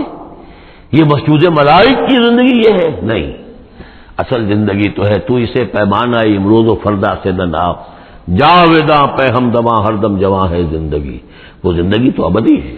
یہ تو اس کا چھوٹا سا حصہ علیحدہ کر کے ایک امتحانی وقفہ بنا دیا ہے، اسے ایک امتحانی وقفہ ہے، 3 گھنٹے کا نہیں، 30 سال کا صحیح، بس اس کے علاوہ کچھ نہیں، کوانٹیٹیو فرق ہے، کوالٹیٹیو نہیں۔ وقارون وفرعون وحامان، اور ہلاک کیا ہم نے قارون کو بھی اور فرعون کو بھی اور حامان کو بھی، وَلَقَدْ جَاءَهُم مُوسَىٰ بِالْبَيِّنَاتِ، ان کے پاس موسیٰ آئے تھے واضح تعلیمات لے کر، فَاسْتَكْبَرُوا فِي الْأَرْضِ، انہوں نے زمین میں تکبر کیا، وَمَا كَانُوا سَابِقِينَ، لیکن یہ کہ وہ ہماری پکڑ سے بچ کر نکل جانے والے نہیں تھے، ہم سے آگے نہیں نکل سکتے تھے، فَكُلًّا أَخَذْنَا بِذَنبِهِ، ہم نے سب کو پکڑا ان کے گناہوں کی پاداش میں، فَمِنْهُمْ مَنْ أَرْسَلْنَا عَلَيْهِمْ حَاصِبًا، تو ان میں وہ بھی تھے کہ جن پر ہم نے ایسی زوردار ہوا بھیجی جس میں پتھراؤ تھا، وہ ہوا جو ہے ان پر پتھراؤ کر رہی تھی، تو یہ قوم لوط پر بھی ہوا ہے، اور بعض حضرات کے نزدیک قوم عاد پر بھی، سخرها علیہم 7 لیال و8 ایام حسوما فترى القوم فیہا صرعا، ایک ایسی تیز آندھی آئی ہے، 7 راتیں اور 8 دن چلتی رہی کہ اس نے اٹھا کر پٹخا ہے، اور اس میں وہ کنکر بھی تھے، وہ بلٹس کا کام کر رہے تھے، اور سے بڑے پتھر تھے وہ کام کر رہے تھے میزائلز کا، تو یہ سب کے سب ہلاک ہو گئے۔ فمنہم من ارسلنا علیہ حاصبا ومنہم من اخذته الصیحہ، اور ان میں سے وہ بھی تھے کہ جن کو ایک چنگھاڑ نے آ پکڑا، یہ سمود اور اہل مدین تھے۔ ومنہم من خسفنا به الارض، ان میں وہ بھی تھے کہ جنہیں ہم نے زمین میں دھسا دیا، یہ قارون کا معاملہ ہے جو سورہ قصص میں آ چکا ہے۔ ومنہم من اغرقنا، اور وہ بھی تھے جنہیں ہم نے غرق کر دیا، اور غرق کرنے کے 2 طریقے ہوئے، ایک تو یہ کہ جو قوم آباد تھی، قوم نوح جہاں تھی وہی غرق کیا، وہی کا وہی، لیکن یہ کہ ایک یہ ہے کہ فرعون کو اور اس کے فوج کو اور لاؤ لشکر کو ان کے محل سے نکال کر، ان کے شہروں سے نکال کر لا کر اور سمندر میں غرق کیا۔ وما كان الله ليظلمهم، لیکن اللہ تعالیٰ ان پر ظلم کرنے والا نہیں تھا، ولكن كانوا انفسهم يظلمون، بلکہ یہ تو وہ خود اپنے اوپر ظلم کر رہے تھے۔ مثل الذين اتخذوا من دون الله اولیاء كمثل العنكبوت، یہ بھی اس حصے کی ان 3 رکوعوں کی بڑی اہم آیت ہے، تمثیل ہے، مثال ان لوگوں کی کہ جنہوں نے اللہ کے سوا کسی کو اپنا حمایتی بنا رکھا ہے۔ یہ حمایتی غیر مرئی بھی ہو سکتے ہیں، جیسے یہ ہماری دیوی ہے، یہ دیوتا ہے، یہ اس کی کرپا چاہیے، اس کی نظر کرم ہو، یہ ہمارے جو اولیاء اللہ ہیں ذرا ان کی طرف سے اگر کچھ ہمیں فیض پہنچ جائے، اور یہ بھی ہوتا ہے دنیا میں بھی، مادی اعتبار سے بھی، اور یہ جو بھی کاز اینڈ ایفیکٹ کا سلسلہ اس کے تحت بھی تو ہم آخر لوگوں کو اپنا دوست سمجھتے ہیں، یہ ہمارے حمایتی ہے، یہ ہماری مدد کریں گے، لیکن واقعہ یہ ہے کہ سوائے ایک اللہ کی دوستی کے باقی ساری دوستیاں جو ہیں وہ مکڑی کے جالے جتنی بس مضبوط ہیں، اس سے زیادہ نہیں ہے۔ مثل الذین اتخذوا من دون اللہ اولیاء کمثل العنکبوت، جن لوگوں نے اللہ کو چھوڑ کر کسی اور کو اپنا پشت پناہ اور مددگار بنایا ہے، کسی اور پر توکل ہے، کسی اور پر سہارا ہے۔ امریکہ ہماری مدد کرے گا، وہ جو کچھ 71 میں ہوا وہ آپ کو معلوم ہے، وہ بیڑا اس کا جہاز بھی آ رہا تھا، لیکن یہ کہ کوئی مدد ہماری نہیں کی گئی۔ کوئی نہیں ہے، کوئی کسی کا سہارا بننے والا نہیں ہے۔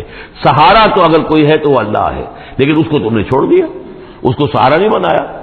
مثل الذین اتخذوا من دون اللہ اولیاء کمثل العنکبوت اتخذت بیتا، یہ بکری بھی تو ایک گھر بناتی ہے، جالا بناتی ہے۔ وَإِنَّ أَوْهَنَ الْبُيُوتِ لَبَيْتُ الْعَنكَبُوتِ، اور سب جانتے ہیں کہ تمام گھروں میں سب سے زیادہ کمزور گھر وہ اس مکڑی کا گھر ہے۔ لَوْ كَانُوا يَعْلَمُونَ، کاش کہ انہیں معلوم ہوتا۔ ان اللہ یعلم ما يدعون من دونه من شيء، اللہ خوب جانتا ہے کہ جس کو یہ پکار رہے ہیں اللہ کے سوا کوئی شے ہے ہی نہیں۔ وَهُوَ الْعَزِيزُ الْحَكِيمُ، اور وہ زبردست ہے حکمت والا۔ وَتِلْكَ الْأَمْثَالُ نَضْرِبُهَا لِلنَّاسِ وَمَا يَعْقِلُهَا إِلَّا الْعَالِمُونَ، اور یہ مثالیں ہیں کہ جو ہم لوگوں کے لیے بیان کرتے ہیں لیکن نہیں سمجھتے ان سے مگر وہی لوگ کہ جو علم رکھنے والے ہیں۔ خلق اللہ السماوات والارض، اللہ تعالیٰ نے آسمان و زمین تخلیق فرمائے بالحق، حق کے ساتھ۔ ان فی ذلک لآیۃ للمؤمنین، یقیناً اس میں نشانی ہے اہل ایمان کے لیے۔ اب یہ جو بقیہ 3 رکوع ہیں 21ویں پارے میں آ رہے ہیں، یہ جیسا کہ میں نے کیا اس میں 2 لڑیاں ہیں بٹی ہوئی۔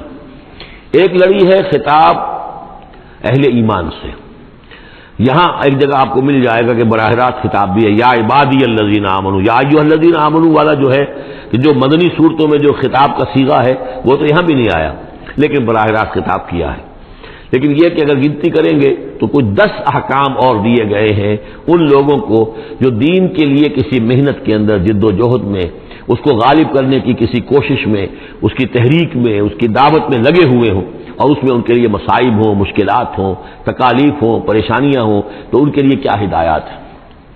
سب سے پہلی ہدایت 100 ہدایتوں کی ایک ہدایت، اتل ما اوحی الیک من الکتاب، تلاوت کرتے رہا کرو اس شے کی جو وحی کی گئی ہے آپ کی جانب کتاب میں سے۔ یہی ہم پڑھ چکے ہیں سورہ کہف میں بھی، وَاتْلُ مَا أُوحِیَ إِلَيْکَ مِنْ کِتَابِ رَبِّکَ لَا مُبَدِّلَ لِکَلِمَاتِهِ وَلَن تَجِدَ مِن دُونِهِ مُلْتَحَدًا۔ وہی بات، سب سے بڑا سہارا بندہ مومن کا کیا ہے؟ اللہ پر جتنا یقین ہوگا، اللہ پر جتنا بھروسہ ہوگا، اللہ سے جتنا تعلق ہوگا اتنا ہی صبر کرے گا۔ وَاصْبِرْ وَمَا صَبْرُكَ إِلَّا بِاللَّهِ، اور اللہ کے ساتھ تعلق کا سب سے بڑے ذریعہ یہ قرآن مجید ہے۔ طرفوا بِأَيْدِيكُمْ وَطَرَفُوا بِيَدِ اللَّهِ، اس کا ایک سرا تمہارے ہاتھ میں ہے، ایک سرا اللہ کے ہاتھ میں ہے۔ القرآن حبل اللہ الممدود من السماء إلى الأرض، حضرت عبداللہ ابن مسعود کی روایت کردہ حدیث ہے، حضور نے فرمایا یہ اللہ کی رسی ہے، مضبوطی کے ساتھ تھام لو اس کو، یہ تنی ہوئی ہے زمین سے آسمان تک۔ تو واعتصموا بحبل اللہ جميعا، تو اس کے لیے یہ کہ قرآن پڑھا کرو۔ اتل ما اوحی الیک من الکتاب واقم الصلاۃ، اور قرآن کے بعد نمبر 2 نماز قائم کرنا۔ یہ نماز جو ہے اقیم الصلاۃ لذکری، یہ سورہ طٰہٰ میں ہم پڑھ آئے ہیں، حضرت موسیٰ کو پہلی وحی ہو رہی ہے، پہلی گفتگو ہو رہی ہے کوہ طور پر، اقیم الصلاۃ لذکری ان الصلاۃ تنہیٰ عن الفحشاء والمنکر، یقیناً یہ نماز روکتی ہے بے حیائی کے کاموں سے بھی اور برے کاموں سے بھی۔ وَلَذِکْرُ اللَّہِ اکبر، اور جان لو اللہ کا ذکر سب سے بڑی شے ہے۔ یہاں ذکر کو علیحدہ نہ سمجھیں، یہی ذکر ہے، قرآن جو ہے الذکر ہے۔ ہم نے سورہ ہجر میں دیکھا الذکر، انا نحن نزلنا الذکر وانا لہ لحافظون، تو ذکر میں سب سے پہلے قرآن ہے۔ نمبر 2 اقیم الصلاۃ لذکری، نماز قائم کرو میری یاد کے لیے۔ قرآن تو ہے ہی مجسم ذکر، نماز ذکر کے لیے ہے۔ آج تیسری چیز کیا ہے؟ ادعیہ معصورہ ہیں محمد رسول اللہ صلی اللہ علیہ وسلم کی، زندگی کا ہر کام کرتے ہوئے دعا ہے۔ آپ بیت الخلاء میں داخل ہو رہے ہیں تو دعا ہے، نکل رہے ہیں تو دعا ہے، گھر سے باہر جا رہے ہیں دعا ہے، گھر میں داخل ہو رہے ہیں دعا ہے، شیشہ دیکھا ہے تو دعا ہے، کپڑے بدلے ہیں دعا ہے، ہر کام کیجئے وہ، لیکن یہ کہ آپ کا اس وقت اللہ کے ساتھ ذہنی رشتہ قائم رہتا ہے۔ چوتھے نمبر پر جو بھی اور حضور نے فرمائے ہیں، یہ 33 مرتبہ سبحان اللہ اور 33 مرتبہ الحمدللہ اور اللہ اکبر، یہ بھی ذکر ہے۔ تو یہ تمام شکلیں ذکر کی ہیں، صرف کسی ایک شے کو ذکر نہ سمجھے ہمارے ہاں یہ بن گیا بس اللہ اللہ کر رہے ہیں تو ذکر ہے، نہیں، ذکر میں سب سے پہلے قرآن کی تلاوت ہے۔ اتل ما اوحی الیک من الکتاب واقم الصلاۃ ان الصلاۃ تنہیٰ عن الفحشاء والمنکر ولذکر اللہ اکبر واللہ یعلم ما تصنعون۔ ایک تو یہ ہدایت ہو گئی، اللہ خوب جانتا ہے جو تم کر رہے ہو۔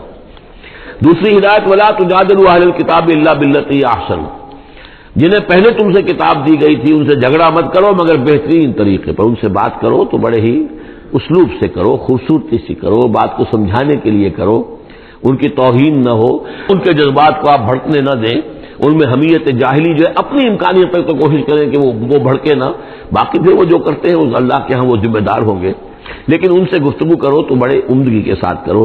الا الذین ظلموا منہم، سوائے ان کے جو ان میں سے ناانصافی پر تل گئے ہوں۔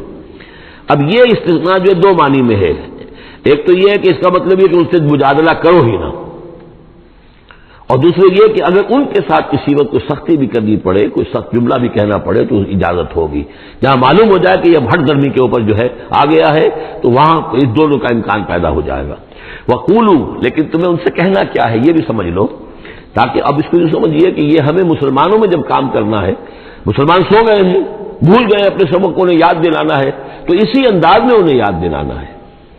قولوا آمنا بالذی انزل الینا وانزل الیکم، ان سے کہو بھائی ہم تو ایمان رکھتے ہیں اس پر بھی جو تمہاری طرف نازل کیا گیا اور اس پر بھی جو آپ کی طرف نازل کیا گیا۔ وإلہنا وإلہکم واحد، اور یہ تو نہیں ہے کہ ہمارا خدا کوئی اور ہے تمہارا خدا کوئی اور ہے، ہمارا الہ اور تمہارا الہ ایک ہی تو ہے۔ ونحن لہ مسلمون، اور ہم تو اسی کے سامنے فرما بردارانہ اپنا سر جھکا چکے ہیں۔ وَكَذَلِكَ أَنزَلْنَا إِلَيْكَ الْكِتَابَ، اے نبی اسی طرح ہم نے آپ کی جانب یہ کتاب نازل کی ہے۔ فَالَّذِينَ آتَيْنَاهُمُ الْكِتَابَ يُؤْمِنُونَ بِهِ، تو وہ لوگ جنہیں ہم نے کتاب دی ہے، یہود اور نصارہ، ان میں بھی وہ لوگ ہیں جو اس پر ایمان لائیں گے یا جو ایمان لا رہے ہیں، جیسا کہ ہم پڑھ چکے ہیں کہ وہ آئے تھے کچھ لوگ جو حبشہ سے ایک وفد کی شکل میں، اور مکے والوں نے انہیں ستایا بھی، استہزاء بھی کیا، لیکن وہ لوگ وہ تھے جو پہلے حضرت عیسیٰ پر ایمان رکھتے تھے، عیسائی تھے، اور اب محمد پر بھی ایمان رکھتے ہیں، تو اللہ تعالیٰ نے ان کو دوہرا اجر دیا، مرتين۔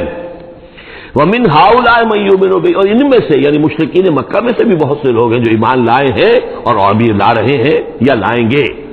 وَمَا يَجْحَدُ بِآيَاتِنَا إِلَّا الْكَافِرُونَ، اور ہماری آیات کا انکار تو نہیں کرتے سوائے وہی کہ جو ناشکرے ہیں اور جو کفر کر اڑ گئے ہوں۔ اب ایک اور دیکھیے دلیل، اب یہ حصہ جو ہے یہ دوسری ڈوری آ گئی کہ جس میں روح سکون جو ہے مشرکین کے ساتھ رد و قضا والی بات ہے۔ وما كنت تتلو من قبله من کتاب، ارے نبی آپ تو اس سے پہلے، اس قرآن کے آپ پر نازل ہونے سے پہلے آپ کوئی کتاب پڑھتے ہی نہیں تھے، آپ دنیاوی اعتبار سے پڑھے ہوئے آدمی ہیں ہی نہیں، آپ نے تعلیم حاصل کی نہیں، لکھنا پڑھنا سیکھا نہیں۔ ولا تخطه بيمينك، نہ ہی آپ اپنے داہنے ہاتھ سے کچھ لکھتے تھے، کوئی کتاب لکھتے تھے، نہ پڑھتے تھے نہ لکھتے تھے۔ اذا لارتاب المبطلون، تو اس شکل میں تو جو اس کو باطل قرار دے رہے ہیں یہ لوگ جو جھوٹے کہہ رہے ہیں محمد کو، اس شکل میں تو پھر ان کے پاس کوئی شک کرنے کی گنجائش ہو جاتی کہ یہ بڑا لکھنے پڑھنے والے آدمی تھے، مشق کرتے کرتے بہت اچھی چیزیں بھی لکھنے لگے ہیں، اب ان کی زبان جو ہے مچ گئی ہے، قلم جو ہے وہ مچ گیا ہے، لہذا اب قرآن جیسی شے بھی تصنیف کر لی انہوں نے۔ اگر پہلے سے یہ عمل ہوتا ہے، لیکن تم تو جانتے ہو کہ ہمارے اس نبی محمد نے صلی اللہ علیہ وسلم انہوں نے تو کبھی لکھنا پڑھنا سیکھا ہی نہیں۔ وما كنت تتلو من قبله من کتاب، نبی آپ تو نہیں پڑھا کرتے تھے اس کتاب سے پہلے کوئی کتاب، ولا تخطه بيمينك، نہ آپ اسے اپنے داہنے ہاتھ سے لکھتے تھے۔ اذا لارتاب المبطلون، تب تو ان لوگوں کو شک کرنے کی گنجائش پیدا ہو جاتی۔ بل هو آیات بینات فی صدور الذین اوتوا العلم، بلکہ یہ تو آیات بینات ہیں، بڑی روشن ان لوگوں کے سینوں میں جنہیں علم دیا گیا ہے، وہ جانتے ہیں سابقہ جو کتابوں والے ہیں۔ وما يجحد بآیاتنا الا الظالمون، اور ہماری آیات کا انکار نہیں کرتے مگر وہی جو ظالم ہیں۔ وقالوا لولا انزل علیہ آیات من ربہ، اور وہ کہتے ہیں کہ کیوں نہیں نازل کی جاتی ان کے اوپر کوئی نشانیاں ان کے رب کی طرف سے، وہی باتیں جو مستقل طور پر چلی آ رہی ہیں۔ قل انما الآیات من اللہ، نبی کہہ دیجئے نشانیوں کا اختیار کل کا کل اللہ کے ہاتھ میں ہے۔ وانما انا نذیر مبین، اور میں تو صرف واضح طور پر خبردار کر دینے والا ہوں۔ اولم یکفیہم انا انزلنا علیک الکتاب یتلی علیہم، کیا ان لوگوں کے لیے یہ نشانی کافی نہیں ہے کہ اے محمد ہم نے آپ پر یہ کتاب نازل کر دی ہے جو ان کو پڑھ کر سنائی جا رہی ہے؟ کیا یہ قرآن معجزہ نہیں ہے؟ کتنی مرتبہ ان کو چیلنج کیا گیا اس قرآن جیسی ایک صورت ہی بنا لاؤ، 10 صورتیں بنا لاؤ، کیا یہ معجزہ نہیں ہے؟ کیا یہ عاجز نہیں آ چکے ہیں؟ اولم یکفیہم، تو کیا یہ نشانی ان کے لیے کافی نہیں؟ اگر تو حق کا تعلیم ہو، ہدایت کا تعلیم ہو تو یہ نشانی بھی کافی ہے۔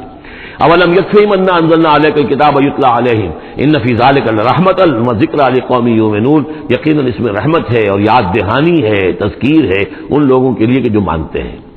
قل کفی باللہ بینی و بینکم شہیدا، کہہ دیجئے میرے اور تمہارے درمیان اللہ کافی ہے بطور گواہ، وہ جانتا ہے کہ اس نے مجھے رسول بنایا ہے، وہ جانتا ہے کہ قرآن اس نے مجھ پر نازل کیا ہے۔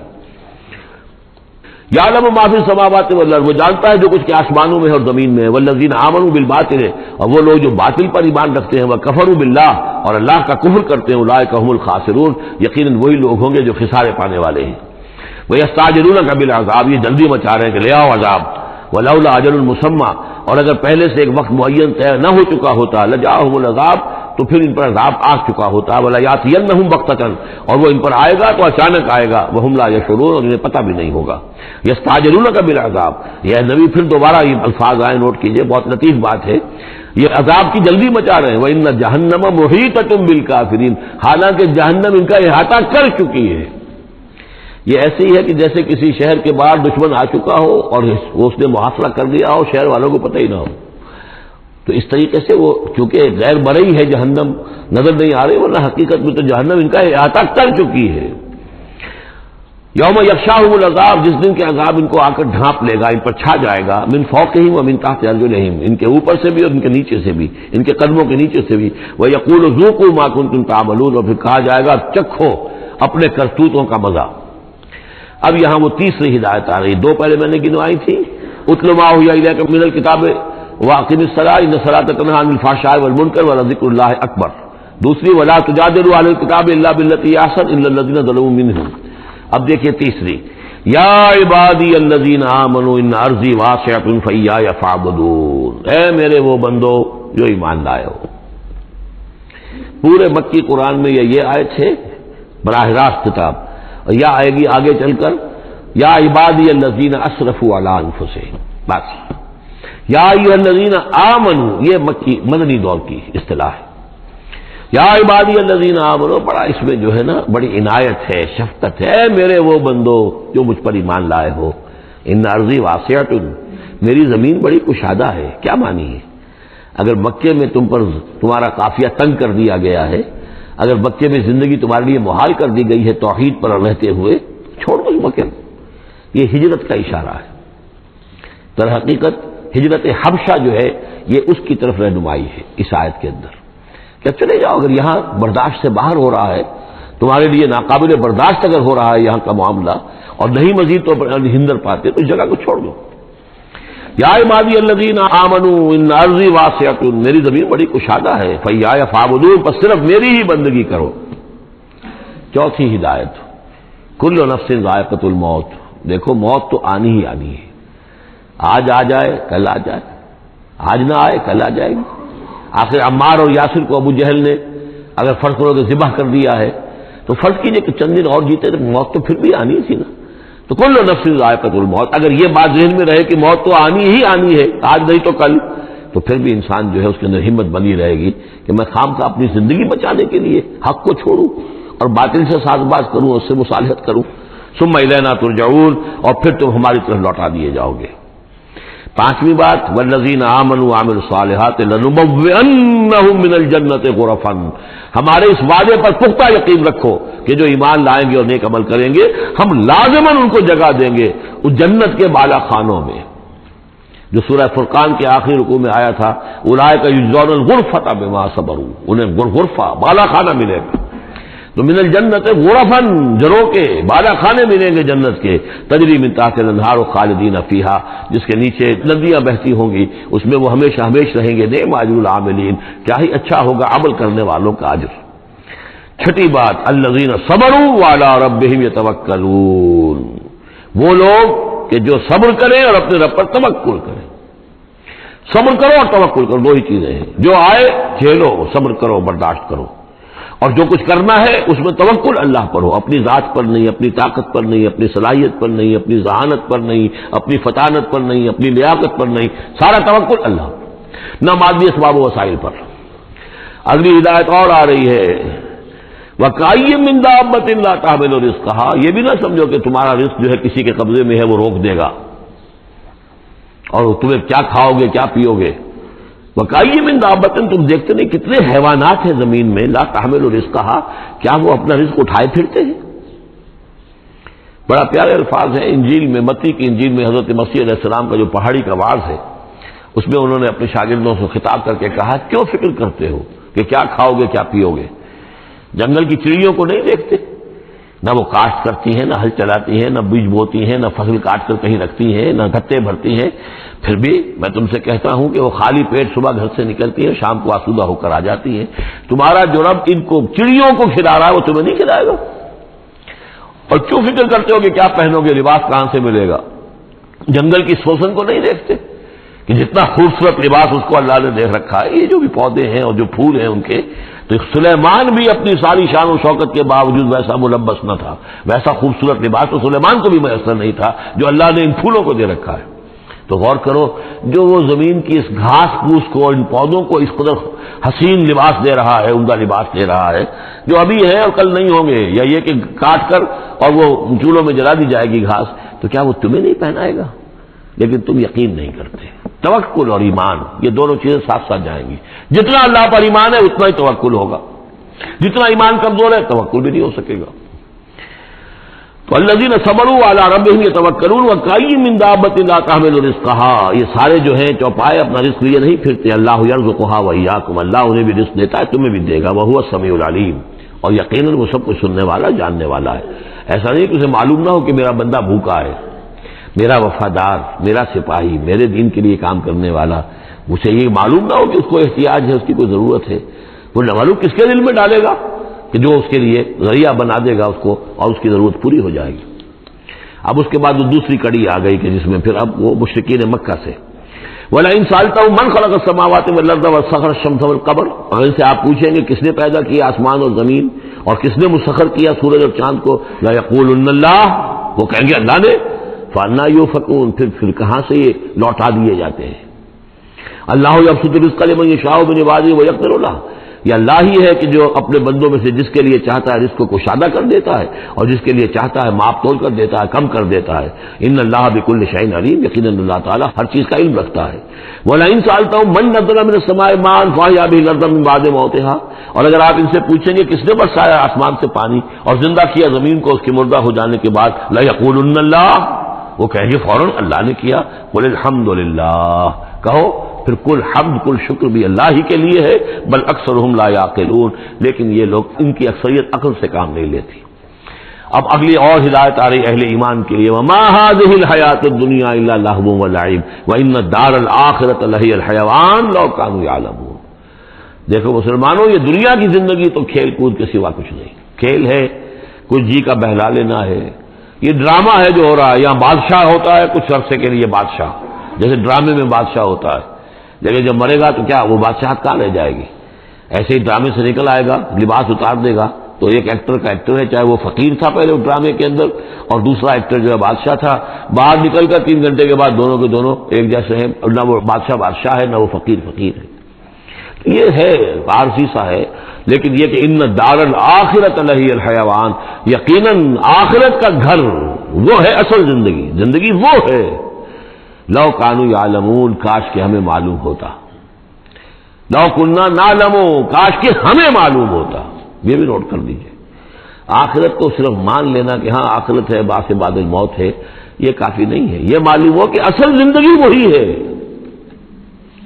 میں نے جو اس کی تشبیہ جو ہے بیان کی ہے بعض مواقع پر، کہ ایک کتاب ہوتی ہے، اس کا دیباچہ بھی ہوتا ہے، اس کا کوئی ضمیمہ بھی ہوتا ہے، چھوٹا سا ضمیمہ۔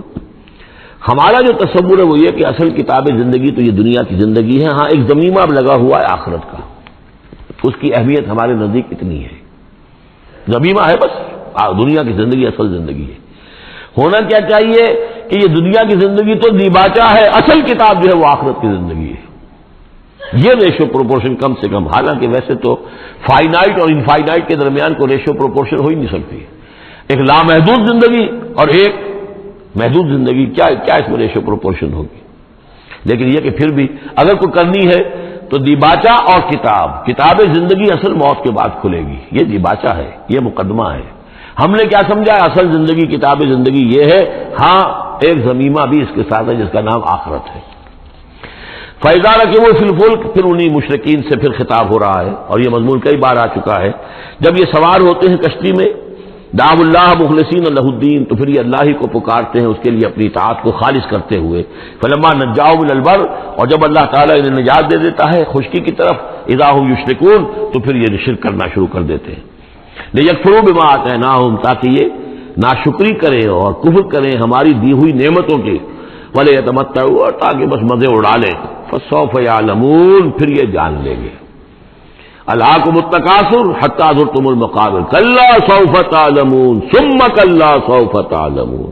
اصل حقیقت تو اس وقت کھلے گی. اولم یروا انا جعلنا حرما آمنا، یہ پھر اہل ایمان سے کہا جا رہا ہے کیا یہ دیکھتے نہیں کہ ہم نے حرم کو ان کے لیے امن کی جگہ بنا دیا ہے. وَيُتَخَطَّفُ النَّاسُ مِنْ حَوْلِهِمْ، اور لوگ جو ہے اچک لیے جاتے ہیں ان کے ارد گرد سے. باقی عرب کے اندر تو امن و امان تھا ہی نہیں. أَفَبِالْبَاطِلِ يُؤْمِنُونَ وَبِنِعْمَةِ اللَّهِ يَكْفُرُونَ، تو کیا یہ باطل پر ایمان رکھتے ہیں اور اللہ کی نعمت کا یہ کفران کر رہے ہیں. وَمَنْ أَظْلَمُ مِمَّنِ افْتَرَىٰ عَلَى اللَّهِ كَذِبًا أَوْ كَذَّبَ بِالْحَقِّ لَمَّا جَاءَهُ، اس شخص سے بڑا ظالم اور کون ہوگا جس نے کوئی چیز گھڑ کر اللہ کی طرف منسوب کر دی، اور اسی طرح وہ شخص کہ جس نے اللہ کی طرف سے آئے ہوئے حق کی تکذیب کر دی جبکہ اس کے پاس آیا. یہ دونوں ہم بدن جرم ہے. یعنی اگر میں جھوٹ موٹ قرآن جو ہے خود تصنیف کر کے اللہ کی طرف منسوب کر رہا ہوں تو مجھ سے بڑا ظالم اور گناہ گار کوئی نہیں. لیکن یہ بھی سوچ لو اگر واقعتاً یہ اللہ کا کلام ہے جو میں تمہارے سامنے پیش کر رہا ہوں اور تم اس کی تکذیب کر رہے ہو تو تم سے بڑا ظالم کوئی نہیں. الیس فی جہنم مثوی للکافرین، تو کیا جہنم ہی میں ٹھکانہ نہیں ہے ان کافروں کا.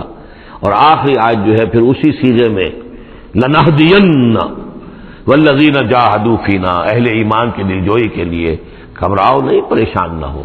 والذین جاہدوا فینا لنہدینہم سبلنا، وہ لوگ کہ جو ہماری راہ میں جہاد کریں، محنت کریں، کوشش کریں، جد و جہد کریں، قربانیاں دیں، اظہار کریں، انہیں مطمئن رہنا چاہیے ہمارا پختہ وعدہ ہے، مؤکد وعدہ ہے، ہم لازماً ان کی رہنمائی کریں گے اپنے راستوں کی طرف.